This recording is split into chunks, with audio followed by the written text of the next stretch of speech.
Guys, something huge just happened. And surprisingly, almost nobody is talking about it.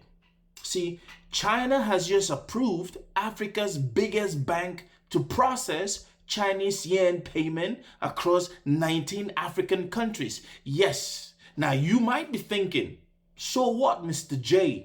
But this decision could completely change how Africa trades with the world's second largest economy. Yes, everything is changing. Could this be the beginning of the end of the US dollar's dominance in Africa? If you ask me, I would say yes. Or is Africa simply making a smart business decision? Now let's break it down.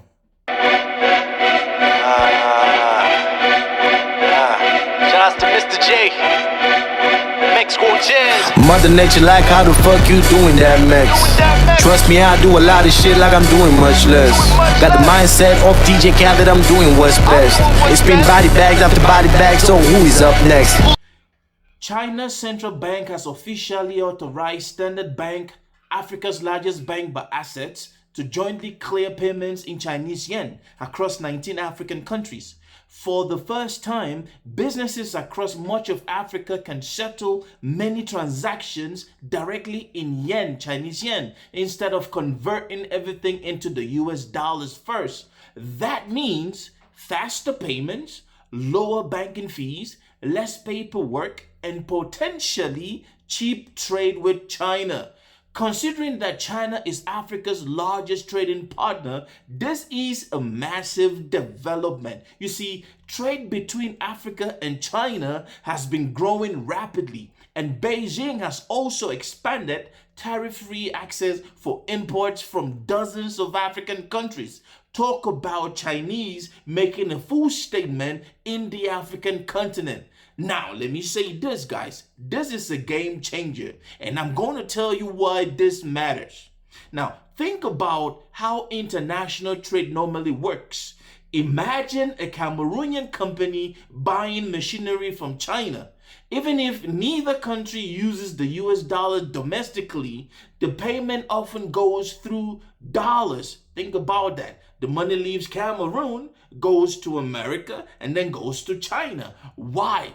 Because the dollar has been the world's dominating trading currency for decades. Now that process, it adds extra charges, the exchange cost, extra delays, extra banking fees. Now imagine taking that out of the picture, removing one of these middle steps. That's exactly what this arrangement aims to do. See, China is a big boy when it comes to that global intelligence, because businesses dealing directly with China may save both time and money. For companies importing electronics, machineries, and every other goods that they may want, such as construction materials or exporting African products into the Chinese economy, I will say this could make a real big difference. Now, if you do not know what is happening now with everything being paid through the US dollars,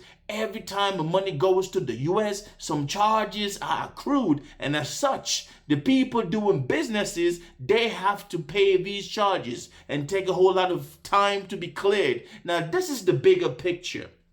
This is where things become really interesting, because this isn't just about banking. No, it's about global power. Now, if you understand how power works, for years, China has been trying to make its currency, the yen, a serious international currency. And this move might just put China on that path, not necessarily to replace the dollar overnight, but to give countries another options instead of settling international businesses using the US dollars.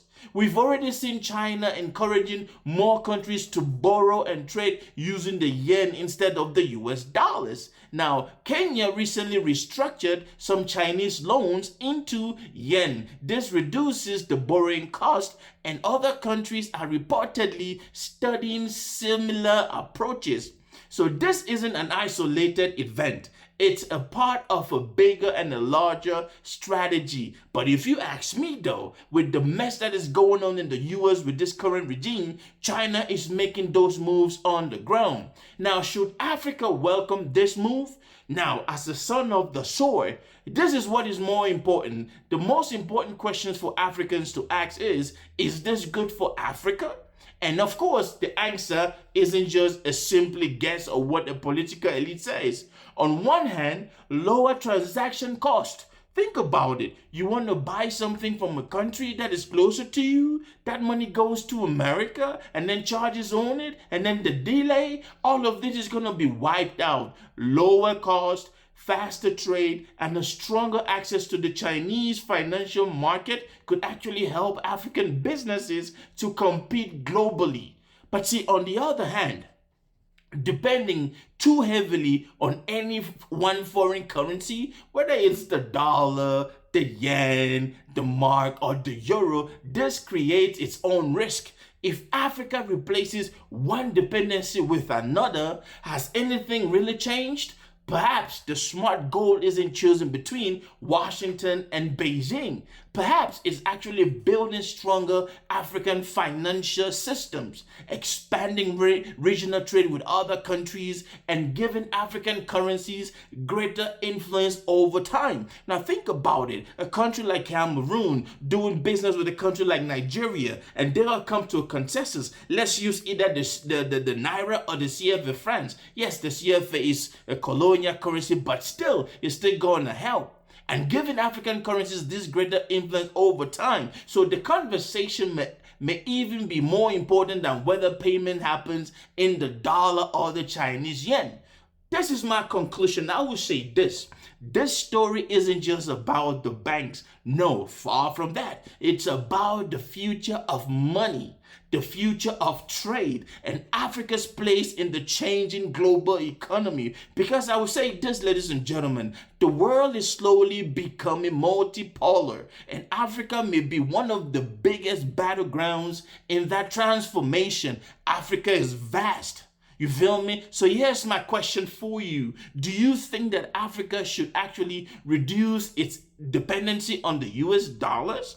Or do you think relying more on the Chinese yen simply creates a different kind of dependency? I want you to share your thought down the comment section and let me know exactly what you think. And if you enjoyed this breakdown, please do not forget to like, subscribe, and turn on your notification, because we will continue unpacking the biggest stories shaping Africa and the world. See you on the next one. Stay blessed. If you see me in the streets, better holler at me. Seeking for a beat, throw them dollars at me. I don't like defeat, take that away from me. You tryna be like me, you couldn't handle my story. But we gon' let you know, we gon' let you know. We gon' let you know, we gon' let you know.